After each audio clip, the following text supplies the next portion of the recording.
lovely gal, and I used to call her Grapefruit because her boobs were big. Oh, grapefruit, And, like that. Okay.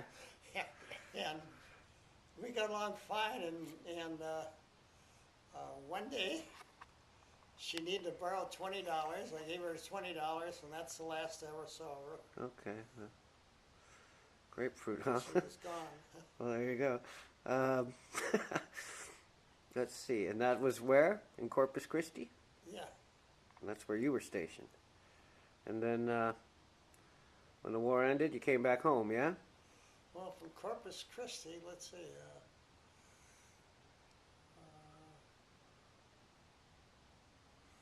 Yeah, I might have came back home, and I wound up in San Diego, and the war ended. Okay. And then you went back to Seattle. Yeah.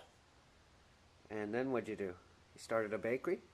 Yeah, but What'd you do after the war? my dad needed me, and so I started working in the bakery, and Okay. one thing led to another, and it stuck, you know. Okay, and when did Grandpa die? My father died in 19, let's see, my mother died in 1949, and I think my dad died in 53. All right, and then so let's see. In the 50s, what did you do after your dad died? Well, I was helping keep the bakery going, and I just kind of helped Ruth, my dad's wife, and that was about it. I just wound up staying there. Okay, and then you when did it become Brenner Brothers Bakery? Well, let's see. When my dad passed away, they had a meeting at the lawyer's house, lawyer's office, with Ruth and all my brothers, and he left the bakery in such a way that if I wanted to stay with Ruth and run the bakery, it was mine, you know. Okay. But otherwise, he would put it up for auction. And I felt guilty being the, you know, that I should be the one to get the bakery when the other kids worked just as hard and worked for nothing to get going. So we wound up, they put the bakery up for auction. Huh. And that was the end of that. Okay, so then you started up your own bakery? Well, when they put it up for auction, we kind of decided that the maximum amount it was worth was $28,000. And But that was what year? 1953. Probably then. That was worth. Was $28,000 worth a lot back then? Yeah, so yeah, sure it was. She got it for $28,000, so that meant we got $28,000 to start a new place or something, you know. So we started a new place, and we're kind of a success right from the bang. Built a bakery in 2800 East Cherry Street. At that time, it was Empire Way in East Cherry Street. Okay, I remember that bakery. And then, okay, did you have some girlfriends back then? Who, me? Yeah.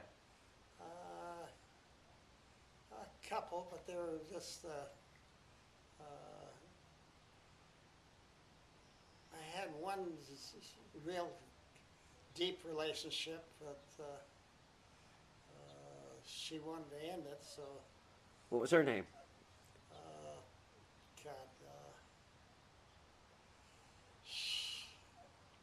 the hell was her name? Dolores. Dolores. All right, so. She was a very sweet gal. And years later, she came to the bakery, you know, and had lunch with her daughter and stuff, and it was kind of a joy seeing her. And, All right. Let's see then. So, about what were you doing in 1962? 62, well, let's see. That was when the World's Fair was in Seattle, and first started. And I was working in the bakery.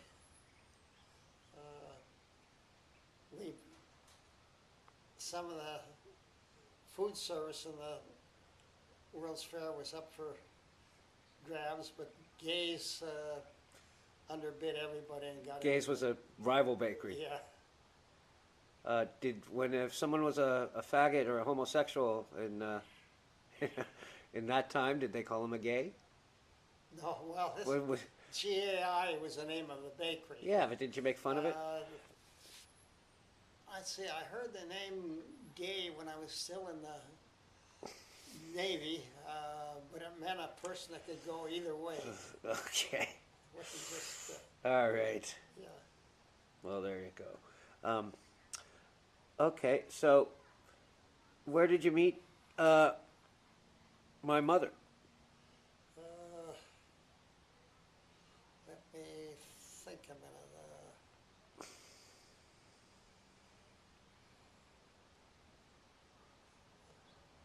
She was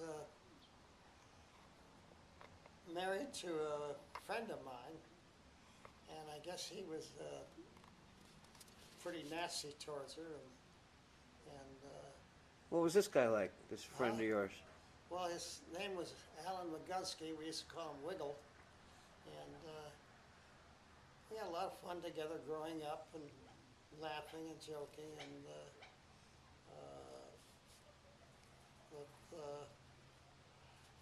he got a little carried away, I guess, with your mother. And What do you mean? she was going to go. We were going to Spokane. What does carried away mean? Huh? What does carried away mean? Well, it means who was carried away? What did he do? Did he cheat on her? Did he beat her? Did he carried away means he was in love with her. You know. Oh. Okay, so he was in love with my mother. Then he married her. Married her, and then They had 3 kids. They had gone to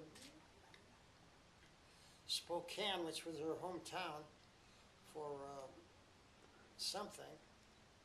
And when we got on the train or the car or whatever it was,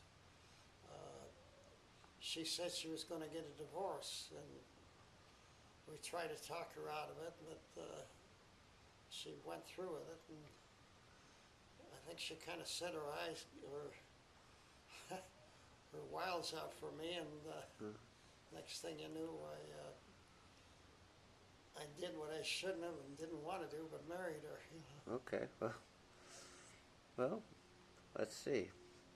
So, let's see. So you met my mother, and she was this guy's wife, and she divorced him, and then she had her sights set on you. And why, did you think it was a mistake? Pardon? Did you think it was a mistake? Well, yeah, it wound up being a mistake because she got a divorce from me, and she ran around with some guy, and I split up 2 families, hers and this guy. His wife had 5 or 6 kids. Okay, well, anyway, so you married her, and she had 3 kids. Yeah. And where'd you go on your honeymoon? Pardon? Where'd you go on your honeymoon? Gosh. Did you have a fancy wedding? No, we got married in the Temple of the Hirsch in